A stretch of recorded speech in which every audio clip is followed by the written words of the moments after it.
Yeah. This is the Legacy League. Tell me where your legacy be. Yeah.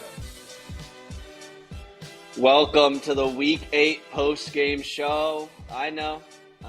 We got the weekly rebound here. Everyone, I see the comments going off already. I know, we're here. And we got the I'm going to say it, number one intern on the post-game show this year, Quinn, you've been here a lot of post-games. How you doing? I'm pretty good. Happy to be here. Happy to be back. Looking forward to this upcoming playoffs. Good to hear it. Hey, no shade to the other interns. It's just, Quinn's been here like majority of the week. So last but not least, I got to give a shout out to the double champ himself. Shout out his Boston Celtics getting a ring. And, we got a few other rings here. We need to get into that. But Connor, how you doing, brother? It's the fantasy basketball ring. We're definitely getting into that. Double champ, let's go. Nah, but it's good to be here. We're giving Quinn, his flowers being here. But how about our fearless host, Greg Horn, on vacation, finding a way to make some time and be here for the post-game show. So shout out to you as well, Greg. Yeah, no, I mean, what's a vacation if you don't come home and do a Legacy Leagues post-game show? I mean, it's just the vacation continues. No, not really. Joey, I'm kidding. I love doing this job. But let's get right into it. I don't want to waste any time because we got a lot of big things to discuss. Obviously, we had playoff implications this week, and then we have playoffs coming up. So we're just going to kind of get right into the first game. And that was, speaking of our fearless leader, not me, Joey Zacco. Joey, I want to show you some love. I'm going to give the inaugural Chris Rosinski Jam of the Year award to Joey Zacco for what he did with his Run TMC team this year. They took down the Back Outside Boys 85-67 to cap off their regular season. They're finishing with the 1 seed. They had Joey, took a break from the league for a little. A few of these guys were on Redeem Team last year. Reggie's always floated around teams. He's been on TMC Monstars. But Joey, you did your thing this year. TMC took the win. Obviously, I wasn't there, but Connor, how did TMC cap off their season and take down Back Outside? Yeah, you mentioned take a little break from the league, and that's kind of a perfect segue into the return of Mike Cody. Obviously, Brett Cody, very good player on Run TMC, who, if you've been following along with this year, has been, really just been doing a spectacular job of playing that role. Usually comes off the bench, gives them great shooting. I know Reggie loves finding him in transition for those kickback threes. And his brother, Mike Cody, for people that are experienced in the league, Greg, you and I, and some of the veterans around the Legacy Leagues will definitely be familiar with the name Mike Cody. Another just very similar to Brett, just super sound, super fundamental. And right away, they got him going early. TMC was down some guys, which is part of the reason why Mike had to show up for this game. And he was getting right to the basket, no hesitation. You can tell there was no trepidation being backed into the Legacy Leagues. He's, this is something that's familiar to him, and he went attacking the basket early, kind of opened up the paint, and then, what's there to be else? What else is there to be said about Reggie Stewart and his performance? Another absolutely magnificent game, 26 points, shot 47% from the field, and just doing everything all over the place. Obviously, Reggie, we always talk about it. Another 10-rebound game, despite being undersized, does not matter. And gets his guys involved, gets the 3 assists as well. So he's just doing everything he can for this team, a leading MVP candidate right now. And, he was a pivotal force. The Back Outside Boys, I got to give some credit to Jaden Andujar, who got cooking early in this game and was keeping them in it for as long as he could. But at the end of the day, Run TMC is a powerhouse right now in this league. The Back Outside Boys, despite being talented basketball players, they're just, they're finding it tough to get some wins right now. And, despite showing up and giving their best effort, TMC just overpowered them in this game, despite not even having their full complement of roster guys available. So just a testament to TMC and how deep they are and how tough they're going to be in the playoffs. Yeah, no, I'm glad you brought up Mike Cody. Obviously I wasn't there, and I saw Mike Cody was playing, and I thought I went through like a time machine or something. I haven't seen Mike Cody play in a long time. And just so people know, like Connor said, Mike Cody at one point in this league won Finals MVP and averaged 25 points a game. So this is someone that's done his thing in this league, and it's good to see him out there. Joey always finds a way to bring these guys back, and it's kind of a cool thing because it's the Legacy Leagues family, and he's definitely a part of it. And I just wanted to save the Back Outside Boys. They had a really rough night. I see Dante Hodge went 0 for 8 from 3 and 3 from 12 from the field. So just Keep pushing. Forget about it. Flush it. Don't even think about this week and go on to the next week. But speaking of going on to the next week and a team that needs to flush it, someone's going to have to play some sad funeral music from my boys, the Flint Tropics. I don't know what's going on in Flintland, but maybe a few too many beers at the cookouts this summer. I don't know what's going on, but Flint ended up falling to the Biggest Skis 63-60. Shout out the Biggest Skis. They seem like they're really turning a corner and figuring it out. But Quinn, I'll kick it to you. Shout out my guys, the Flint Tropics, but Biggest Skis took this one. What happened there? Yeah, I mean, this was a close matchup, just back and forth the whole way. And overall, I think it was just the Flint they weren't doing a lot wrong. It was the Skis who the past few weeks have just been doing so much right. The team has sort of just come back and they just look so much better when they're on the court together. They added the new guy, Victor, who showed out for them 26 points. And overall, the whole team just out on that court was just able to keep up with Flint and eventually take this game. Obviously, Nick Jass with 24 points, he was still doing his thing, but I think the Skis eventually sort of understood how Flint plays, and that's just sort of feeding Nick the ball, and he just tries to get the easy dunk, easy lay, and sometimes they give that to him, and other times they sort of try and pressure him, and then the whole team sort of gets flustered from there. So for Flint going into this playoffs, they just got to keep doing what they're doing, but hopefully they can find a few other guys to, that Nick can find to give them an open three or an easy 2-point shot, something like that. So it's not all him. And as for the Skis, I think just keep doing what they're doing. I think everything that they're doing is right. I don't really have anything to say bad about them. I think going into this playoffs, they should feel really confident with how they're playing. And as long as they have the same guys that are playing, both Moorhead brothers, Victor, and all the other guys, I think that they should be confident playing Flint again next week. See, that's why I love Quinn. Positive, nice. The sky isn't falling. We're good over here in Flint Nation. I'll make a pina colada. We'll be good. Yeah, Connor, yeah. hit me with the truth, Connor. What did you see in this game?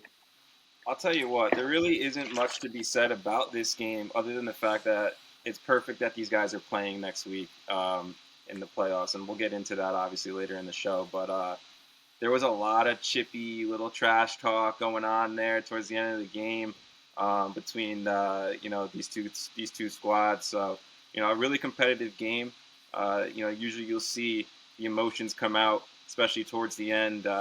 When things looked like they were pretty much solidified for the Biggest Skis, they started to really open up the trash talk a little bit. And the Flint Tropics, they're a good trash talking team themselves, Greg. They always have been. That's something that they've had some pride on in the past seasons of Legacy Leagues, and they're going to stand on it. And that they're going to come firing back next week. It's going to be tough for the Biggest Skis, who had a great addition to this squad. Quinn mentioned that kid Vic, who's been just showing up and absolutely putting on a show for them, and he was absolutely pivotal in this win for the Biggest Skis. But we don't know if he's going to be available, so it's going to be tough with the rules and whatnot. He's probably not going to be able to play for the Biggest Skis in the playoffs, and that's going to definitely hurt their chances in this future rematch that we're going to see next week, which like I said, we'll get into later on. But he was definitely the star of the show. Some absolutely crazy dunks, some insane highlights. Miles Raymond was fantastic, chipping in the 17 points as well.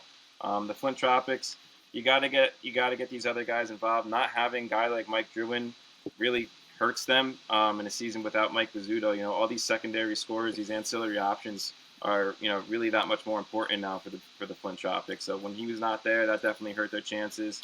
TJ was solid, but I want to see him be a little bit more active. More than 10 shots is what they need from TJ if they're going to win these games. Nick is just solid down there in that low post. He's been hitting those little turnaround hook shots, the Legacy League style Kareem shot, and he's been fantastic. But also another guy, Matt Sear. That's a phenomenal player, Greg. That's an absolute defensive savant and a guy who can catch lobs all over the court. So they got to get him involved too. Flint just got to find a way to get all these guys going because they're going to need them if they want to make a push in the playoffs. Yeah, no, I agree. I love Flint, but it's going to be very hard because I think now this season you're seeing just Everyone knows how good Mike Rizzuto is. Everyone knows how good he's a phenomenal player. I mean, he's one of the best basketball players we've seen in this league. But I think what we're seeing now is just how important the impact of a great player is when he's not on the court. Forget the scoring, the rebounding, everything.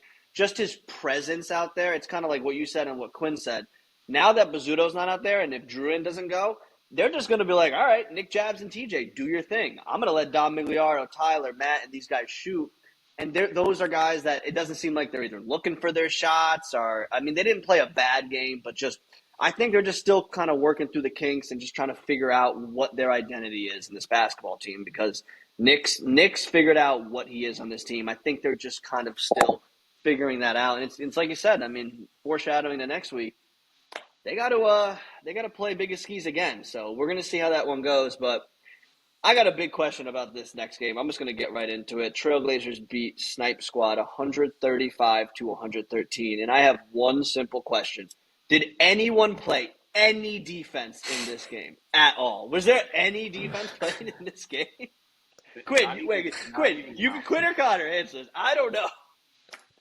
No, there wasn't even an ounce of defense play. There was actually a hysterical possession towards the end after a body was caught at the rim. The Snipe Squad being the victims of that body.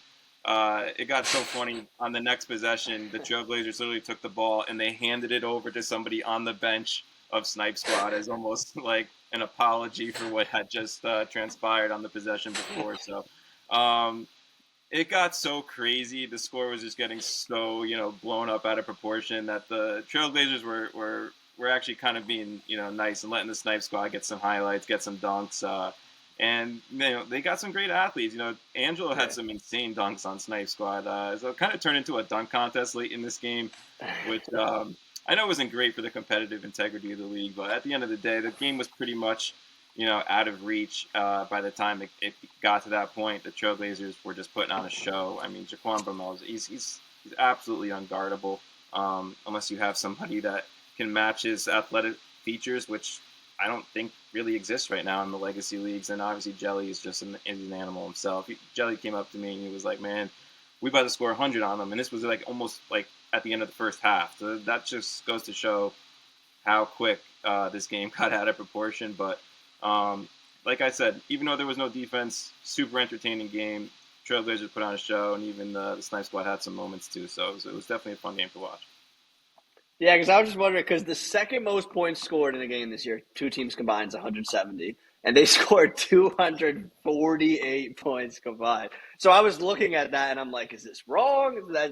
Shout out to Snipe and Trail. I mean, look, there's a lot of ways to have fun in legacy leagues, and when it starts competitive, and then it kind of they get out to a big league, that's how you have fun. And it seems like they were having a good time. And, it's good to see those games can go in a completely different direction. We've seen, not to bring up Flint again, but the Flint Stranger Danger game when they beat them by 100 points, like those games can go in a much, much different direction. So it's good to see those guys, just having fun out there. So shout out to Trailblazers. They're one of those teams that, we expect to make a run in the playoffs. They're looking hot at the right time. And, shout out my guys on the Snipe Squad. Just kind of keep doing your thing, guys, and just do your best. I know you have a rough first-round matchup, but you never know. That's what the playoffs are for. But speaking of the playoffs, we got one more game, and we got a team that's looking to get back to the championship in this year's playoffs, and that is Get Money, who took out Family First 88-66. Quinn, I'll start with you. Get Money looks like they're looking good. They're trending in the right direction. They've had a lot of close games in these past few weeks. I brought it up in the past post game show. Get Money had literally TMC, Trailblazers, Flint, Back Outside Boys, and then in Family First. And the Back Outside Boys game, they only won by 2 points. So really, really tough stretch they had. They got through it. They're going into the playoffs. Quinn, how did Get Money take this one? Yeah, this game was probably a little bit breath of fresh air for Get Money. No offense to Family First, but this was probably a must-needed game to sort of separate them from that rough stretch going into the playoffs where they're going to play Family First again. And just looking at the stats for Get Money, they had 8 guys out there, and I think that is one of the main reasons why they are so good in this league is because they have so many guys on this team who will come to these games and show out. And going over to Family First, they only had 4. So they had no subs against 8 guys on Get Money, who every time that they put new subs in, it looked like brand new, fresh guys going against these tired, deflated players on Family First.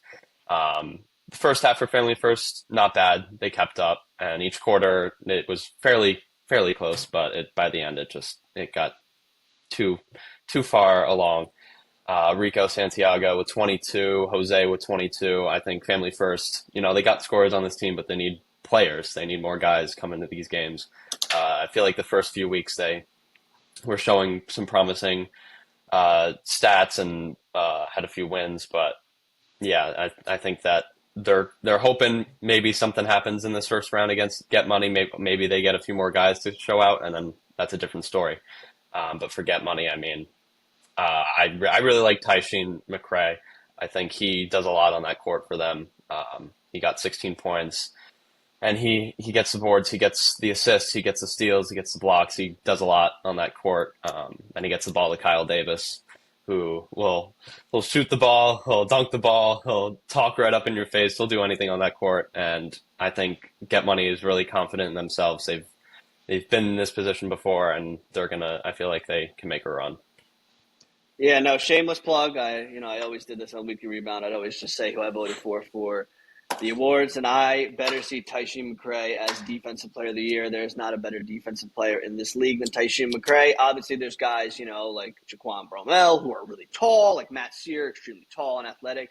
Taishin McRae, he's tall, don't get me wrong, but he's not towering over anyone. And I swear, every single play, doesn't take a play off. He'll go up, he'll get dunked on, but he will go for that block.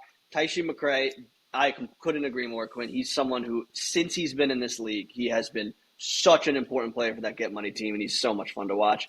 Connor, I know you've seen a lot of this Get Money team, and I know they're your boys. What happened? Man, I got to say, like you guys mentioned Taishin McRae, he is very selfless in his play style. I mean, they've been staggering his minutes, him and Tyrants. Like, you'll see, like, Taishin, like, starting out on the bench and whatnot and letting these other guys get shine. And one of those other guys this past week was TJ Lewis. And he's one of those big guys, him and Tarek McCall, for Get Money. I feel like they kind of alternate weeks where they each, chip in that production from the big man spot. And it was definitely TJ's week this past week at Legacy Leagues. He had 10 points and 5 makes on the 9 attempts, but I feel like I was watching this game. I was recording a lot of the HD clips, and I felt like all 5 of those makes, if I remember them correctly, were all tough baskets. Either some hammering dunks, or I remember he had a real nice turnaround in the paint, little hook shot that was really tough over a defender's hand. So he was cooking. And, they need that, Greg, and Quinn, I'm sure you'd agree, too. With the size of some of these other teams in the league, like we were just talking about Jaquan on the Trailblazers, you need these big athletes on your team to step up and play a role. And they've been getting that. And it feels like Tarek and TJ have been kind of taking turns, like I said, on a week-to-week basis on who's that big man for Get Money. So if they can both get clicking at the same time, it's definitely going to add a different dynamic to Get Money. But, I feel like this was a tune-up game. This is a game that they should have won, and by the margin that they did. And I feel like, you can expect that from Get Money against these teams that really aren't up to their caliber. It's no disrespect to Family First. It's just more so a tip of the cap to just how good Get Money is. They're just a very talented team, really deep roster, and they got championship aspirations. They were there last season, and they want to finish it off the right way this time. And I wouldn't be surprised if they do so, because they're just that good. So we'll see what happens in the playoffs, and a lot of high hopes for Get Money. Yeah, no, I agree. Get Money, even speaking of that finals performance, they were in the finals last year in the winter season. And, the guys they were playing against, they were going toe-to-toe with, Mike Davis was hitting big shots. Their teammate, Kyle Davis, they were going against was hitting big shots. And I was just super impressed with how each time Yaga hit a big shot, Get Money would come down and make a big play. Hit a big shot, just do kind of what they needed to do to stay in that game. And I think this Get Money team is the last team you want to play going into the playoffs, because they've been here, they've done that, they know what to expect, and those guys aren't afraid of the big moments. And speaking of the playoffs, we're going to get right into that. So this is going to be the post-game playoff preview section if you're listening. I'm glad you're still listening and you're listening to us ramble for 20 minutes. I really appreciate you because you're still in this. And let me just say, before we do this, let me do a formal apology for all the listeners last week who expected to see me and Connor and saw Chris Rosinski on the weekly rebound. I apologize. I'm sure your ears, your eyes, a little bleeding. I apologize. But let's get into the playoff preview. We don't have a sponsor, so I'm just going to say presented by, I don't know. In sports, you know what? In sports, jumbo pretzels. Best jumbo pretzel I've ever had at a gym or an athletic event. But we're going to get into the playoffs right now. I'm going to share my screen so we can see the bracket. And there it is in all its glory. We see the games. I'm just going to run through. We got the 1 seed Run TMC, led by their MVP candidate, Reggie Stewart, Eric Singleton, Eric Langston, the crew, against the back outside boys, Dante Hodge and co. It's going to be a good one. I know TMC just blew them out, but playoff time, the nerves get a little testy. Next thing you know, could be a close game. On the other side of the bracket, we got the 2 seed Trailblazers going up against the 7 seed Snipe squad. So that again is the 2-7 matchup. So I think we're expecting a few easy routes for some of these higher seeds. Then we got the 3-6 matchup, Get Money versus Family First, which should be a good one. We got some guys who have been in the league before in that one with, Tyron, Tysheen, pretty much all of the Get Money team. And then Family First got Rico coming back with a few new faces, so they're going to get some debuts in Legacy League's playoff action. And then we got the 4-5 matchup, which is usually the best matchup, as far as just evenness goes. And that's the biggest skis at the 4 seed versus the 5 seed Flint Tropics. That should be a very good one. A few of these are matchups from last week, but we're just going to get right into it. I'll start with you, Quinn, and then we'll go to Connor.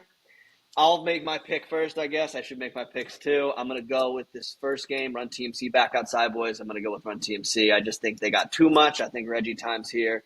And especially if Eric Langston and Kogo, I don't think back outside boys have enough to take down Run TMC. What about you, Quinn? I got the same. I think Run TMC, they're confident going into this playoffs, and I think Reggie's going to be able to score a lot, do everything on the court, and get them this win. Beautiful, beautiful. Connor? Yeah, I think we're all going to be pretty chalky with this one. I mean, it's once again, it's no disrespect. But, the back outside boys it's a tough matchup. It's an uphill battle against Run TMC in this game. They are the 1 seed for a reason, and I think they're going to, put on a show of force in this opening round matchup and take the win in that one.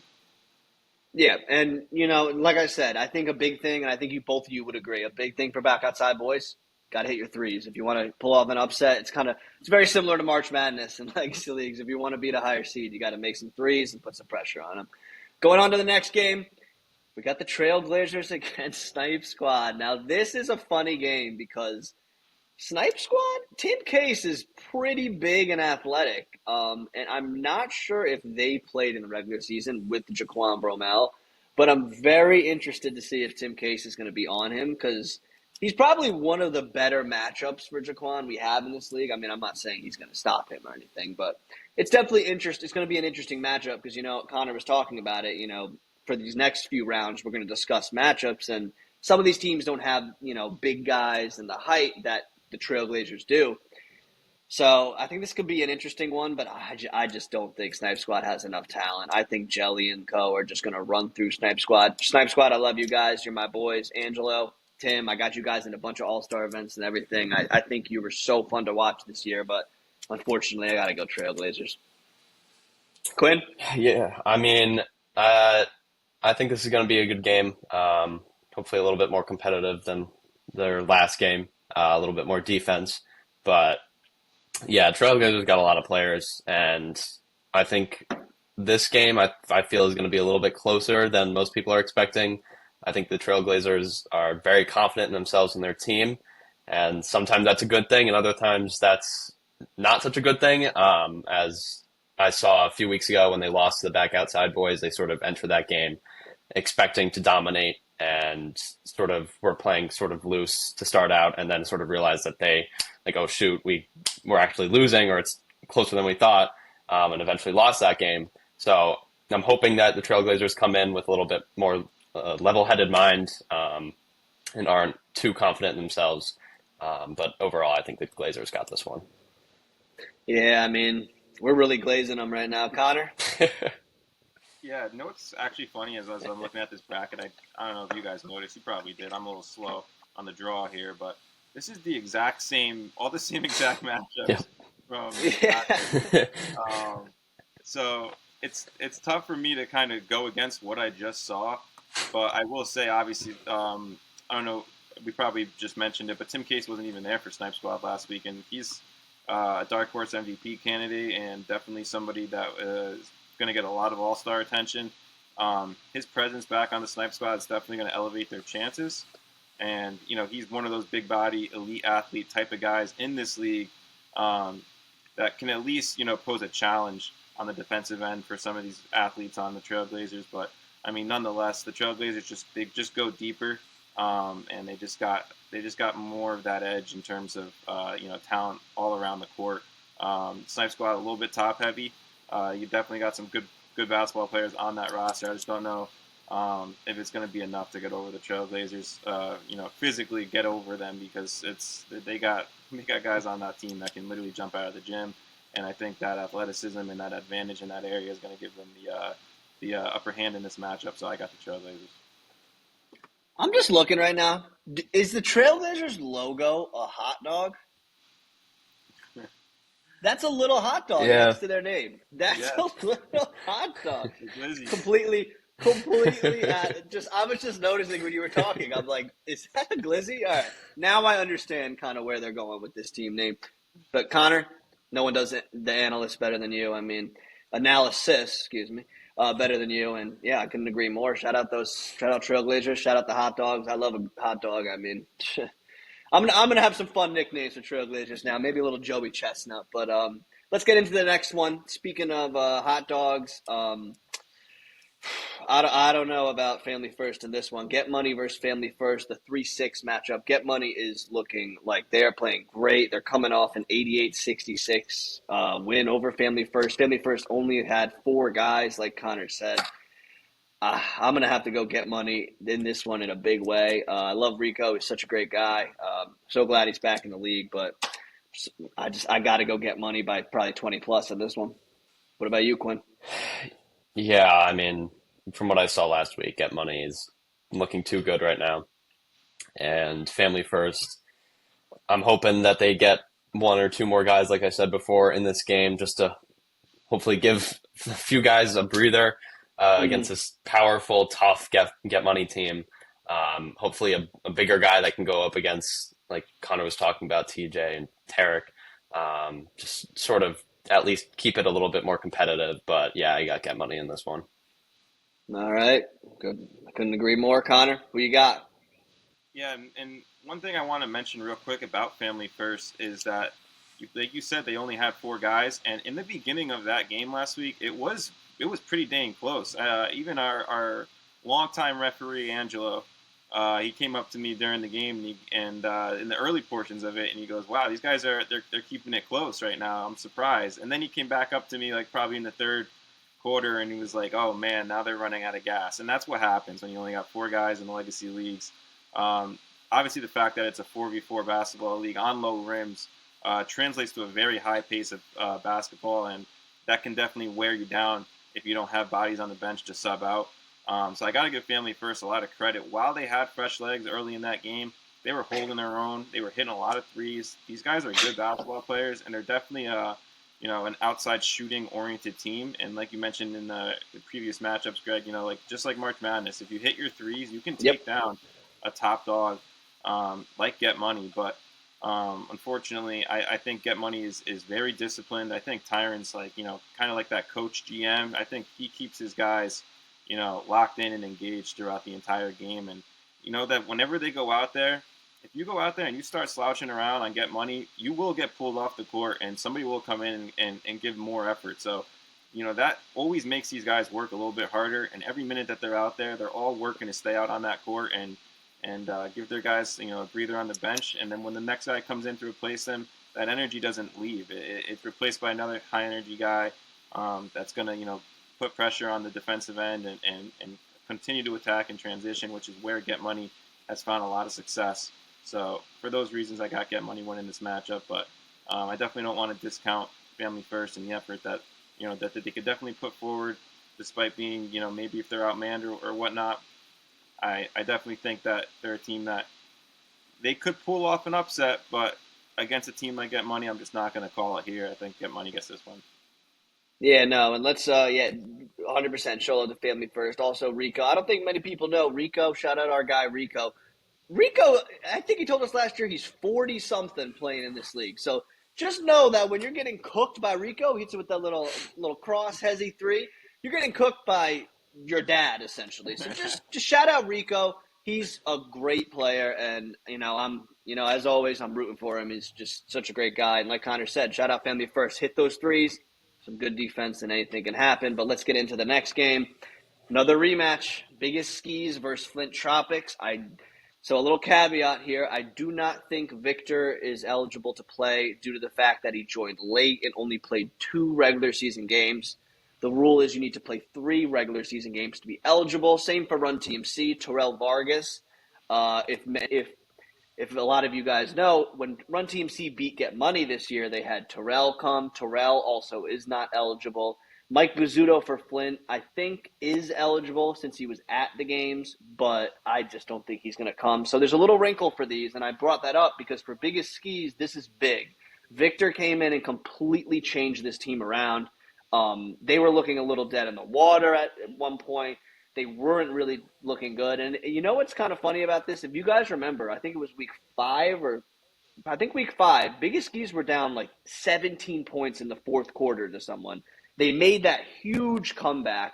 That's the week after the game they came up to me and wanted to add Victor. So all that happened in those few weeks, and now it leads to this. They're the 4 seed. They're playing the Flint Tropics. With all that being said, I'm going with Flint. Fuck Biggest Skis. Nah, I'm kidding. I love the Biggest Skis, guys. I can't do them like that. But I got to go Flint. I think Flint's just going to pull it together. They're going to come out hot this game. They're going to be hitting their threes. Nick Japs is going to really be a monster on the defensive end and on the offensive boards.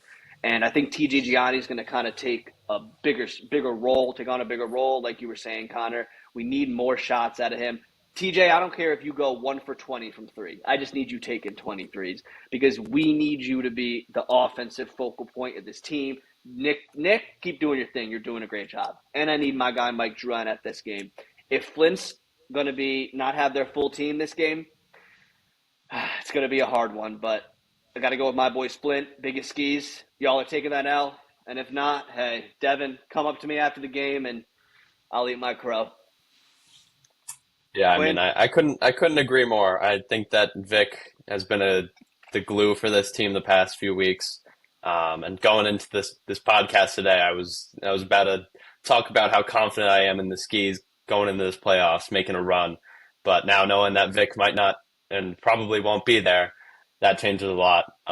He shows up a lot offensively. Taking that away, you really don't know about the Skis team.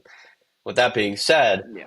This Flint Tropics team, they've been up and down the past few weeks, taking some tough losses.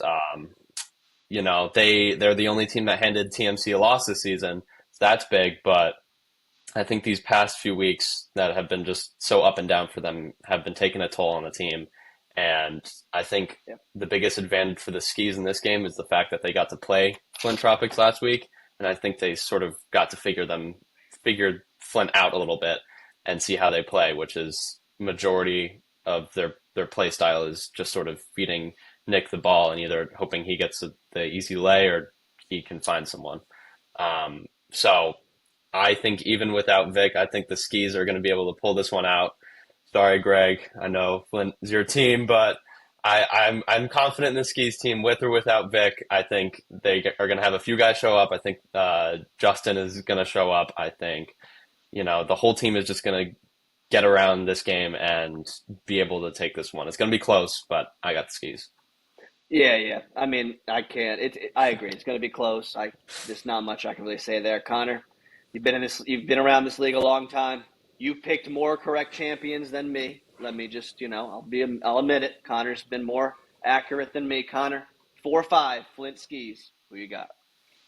Yeah, I mean, I gotta give Quinn a lot of respect for kind of going out on a limb here. I would say, despite having the seeding advantage, a lot of that has to Mm-hmm. do with those two big wins that Vic got when he showed up and really, brought this team to a new tier. And without him, I would consider them underdogs in this matchup against Flint. And gotta give Quinn some respect there for going with the underdog. We'll see if it pays off. But I think I'm gonna go with Flint here. And despite the biggest skis still having good players, like Quinn mentioned, the two Moorheads, Justin and Jaden, they are very, very talented players who could go out there and do damage. Miles Raymond, coming off probably one of his best weeks, had 17 points on 5 of 7 shooting, and he banged down 4 3-pointers in the process. So he's another player that all these guys are, despite being really, really good, you're going to have to be really, really great in this matchup to get over Flint Tropics. I think the Flint Tropics are, like Quinn said, maybe the biggest skis have an advantage, seeing some of the things that they did last week. I think vice versa. Same thing with the Flint Tropics. They could kind of correct what they did wrong. And as long as they get their bodies there, it's going to be tough for them, for the biggest skis, to kind of figure out a new play style and some new adjustments that they're going to have to make to fill in the holes that Vic's going to leave behind. So for those reasons, I'm going to go with the Flint Tropics to get this win. Mike Bizzuto, we don't know. We don't know what he's going to do. He has been showing up to all the games, so I'm pretty sure he's been eligible. But he's coming off a bad knee injury that he suffered in the off seasons here in the past. So whether or not he can come out there and provide some, maybe some shooting on the outside, it's going to be tough for him to really fully engage into an offensive role that we've seen him in the past. But he's a wild card. You never know. He's teetered with maybe playing, maybe not. He's an X factor that we'll have to keep an eye on. But nonetheless, I think the Flint Tropics still have enough guys, still have enough talent to get over the biggest skis in this matchup. So I'd rock with your boys, the Flint Tropics, in this one, Greg. Yes, this is going to be a close one. And, shout out the biggest skis. I know I have fun in games, but they're ballers, man. And it's going to be a good one. So I got one last question about this. We all kind of went chalkish. I mean, 4-5, we picked others, but 4-5's, 4-5. Outside of 4-5, is there a team? What team do you think is, if you had to pick one, and I'll go first, most likely, and I'm going to go with Back Outside Boys. I know they're playing the one seed Run TMC, but I think if there's a team that's most likely to get an upset, if I had to pick one, I just think, with James Harrington coming back, playing well, if Dante Hodge has a little better game, if they're hitting a few more threes, Eric Langston maybe gets the flu, doesn't show up for Run TMC. Never know.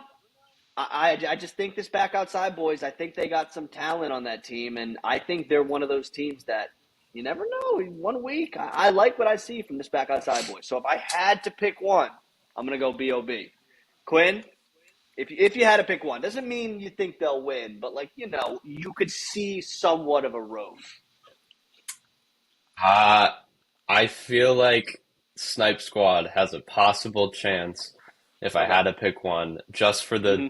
the fact, like I brought up before, I think the Glazers are a really confident team, and if they go into this too confident and Snipe Squad comes in and their offense is just clicking and they knock down a few threes, Yep. and sort of throw the Glazers off their game, you never know what could happen. They could take over in the first quarter, and that's all they need, and the rest of the way, it's just sort of playing from behind for the Glazers. So I think Snipe Squad has a good chance there. But I mean, if they win that game, them against Get Money, I I don't know about that, but I could see a possible upset against the Glazers. Connor?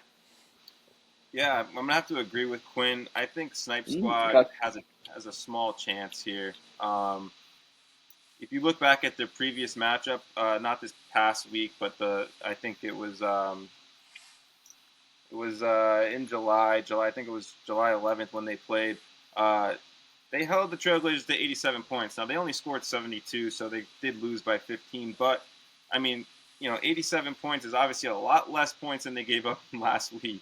So if they could find a way to get that defensive effort to hold them to a number in that area, and then put forth another strong offensive performance like they had last week, they almost have to combine their 2 weeks into one, where you get the defense from the first matchup and the offense from the last one.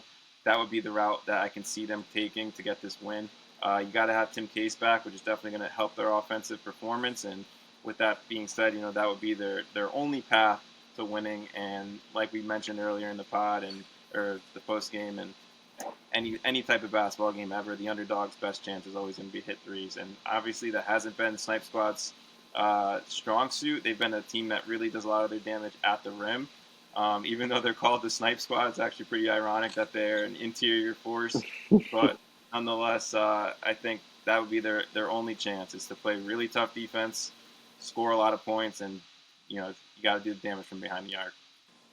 All right, so now this is it. So I'll go first in fairness. We're going to make our finals pick. Joey wants us to do the 2 teams. You know what, Joey? I'm going to change it up. We're doing the 2 teams, and then I want who wins. Make your finals pick right now, locking it in. I'll go first. I'm going to go, my finals will be Flint Tropics versus Get Money.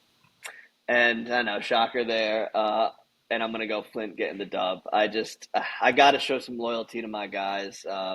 They've always been my guys. And, honestly, if the season was 3 games longer and they still started trending a little downward, maybe I'd have to not go loyalty and go with my brain. But they're my guys, the Flint Tropics. I mean, end of the day, they've won a championship before. Every single one of them has won a championship before. They know what it takes to win. They've gone through Shocker City. They've gone through Run TMCs. They've gone through these crazy teams with crazy, players with insane accolades and records in the league. And Flint, I just think when it comes down to it, end of the day, everyone there, big time moment, I think they're going to end up taking it over Get Money. I'll say the game will be about 67-61. Flint wins. And yep, I'm locking it in, and now every team hates me but one. So, Quinn, you're up. Who do you got? Gotta respect the loyalty. You have to. I feel like for this finals, I gotta go with TMC versus Get Money. I feel like they're gonna both do really well on their side of the bracket, and get to the finals fairly easily. And in that game, I think Get Money is gonna take it away. I think they're gonna win. I think that against TMC, who I believe they played earlier in the season, I feel like this matchup, Get Money's just going to be really confident. They're going to come in, and as long as they obviously have their 6, 7, 8 guys that show up, they have so many good guys that can go out there and play so many different roles. I think that even with Reggie on TMC, I think Get Money I think they'll win this game overall. I'd say the final score would be 75-69. Get Money. That's my prediction. I love the final score. I added that in, and I'm glad you did that as well. Now we're going to Connor, who, again, like I said, Connor on the weekly rebound, he's been pretty good. I don't know the exact count, but I feel like you've got at least 3 finals picks right, Connor. Maybe 4. But we're going to go to the king himself. Connor, finals, summer 2024, CT. Who you got?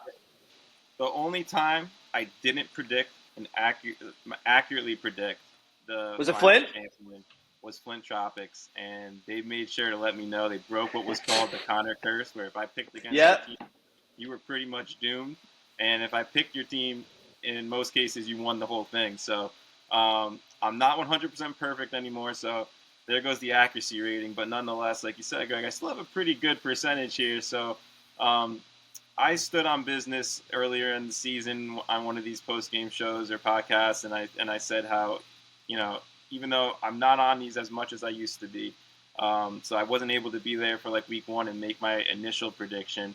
I was telling you, Greg, I'm sure you can vouch for me. I had been on Get Money coming into this season, and despite my eyes being open to some of the insanely talented teams that have really rose up the rankings throughout the season, I can't flip flop on them now, and I'm going to pick them on that side of the bracket to go against Run TMC, and I'm going to stick with Get Money to win the whole thing. I'm not a flip-flopper. I'm not going to switch sides. That's just not who I am. But I will say that that Get Money versus Trailblazers perspective matchup on that side of the bracket is going to be super, super tough. It's going to be a great game. But because I have Get Money winning that matchup, I think if they do win that and they go to the finals, you're going to be so battle tested at that point, and your confidence beating a team like the Trailblazers would just bring you to a new level that I don't think that they would go into a Run TMC matchup with any sense of that they're going to be the underdog. I mean, if you can beat the Trailblazers, you can beat anyone in this league. That's going to be an insane matchup. And I think Run TMC is definitely an insanely talented squad. Obviously, they're the 1 seed, but I like we mentioned, man, Kyle Davis, he's a former Finals MVP. He comes over to Get Money in the offseason, and he's definitely made them a lot better. We saw it 2 weeks ago. He'll hit the game-winning three-point shot in the corner if you need him, and he's so clutch, ice in the veins, insane shooter, insane driver. He can do everything on the court. He's got great intensity on defense. We saw him making game-winning defensive plays in the previous finals. I think a guy like that's going to be my guy to once again be the finals MVP. Score prediction, I think let's go with Get Money scoring 86 points to Run TMC scoring 81. I think it's going to be in that realm. I think it's going to be a very close game, maybe decided by only 1 or 2 possessions. But that would be my finals prediction. I've got Get Money. Got to keep my percentage up there. I'm riding with Tyron and his boys. So I'm rocking with the green. I'm a big Celtics fan. It's been a good year for the green. I'm going to stick with the green. So I got Get Money winning it all. All right, yeah. I feel like I'm in a Twilight Zone episode. We got Flint for me. We got 2 Get Monies, and Chris Rosinski picking Run TMC to win it all. I can't believe TMC is not getting. I'm curious who the other interns think, and I'm sure these next few post game shows we'll kind of see what they're kind of feeling going into the playoffs. But I mean, we got some great games coming up this next week. We got some awards to go through. Once the awards come out, we'll do there's the 3-point contest, dunk contest, all that fun stuff. But we got some great games. I'm excited to see all these teams play. I know you boys are too. Quinn, Connor, you guys got anything else? No, I mean, excited for these playoffs. Excited to see what happens. You never know what could happen. Amen. Connor, anything? Can't agree more. I mean, it's just like March Madness, man. Anything could happen. Like Quinn said, it's going to be really exciting to see which one of these teams can maybe potentially pull off an upset and destroy our brackets early on and make us all look like fools. But hey, that's the game we play when we come on here and we talk basketball and make our predictions. None of us are, we can't see the future, even though sometimes we tell Greg I am from the future with my picks. But realistically, anything can happen. We know that, and just super pumped up to see, who can come out on top in these playoffs. Absolutely. Shout out to all our 8 teams this year, you guys. We love all you guys. And, if we could make all you guys winners, it'd be big participation trophy vibes over here at Legacy Leagues because you're all the best. But unfortunately, one team's got to win. So hopefully that's Flint. For me, Greg Horn, for Quinn, for Connor, for Joey Zacco. Shout out Joey. Wait, before we go, Joey, I need an answer. Will Joey Zacco participate in this year's 3-point contest as the back-to-back champion? Will he three-peat? I don't know. Find out next time on the Legacy Leagues postgame show.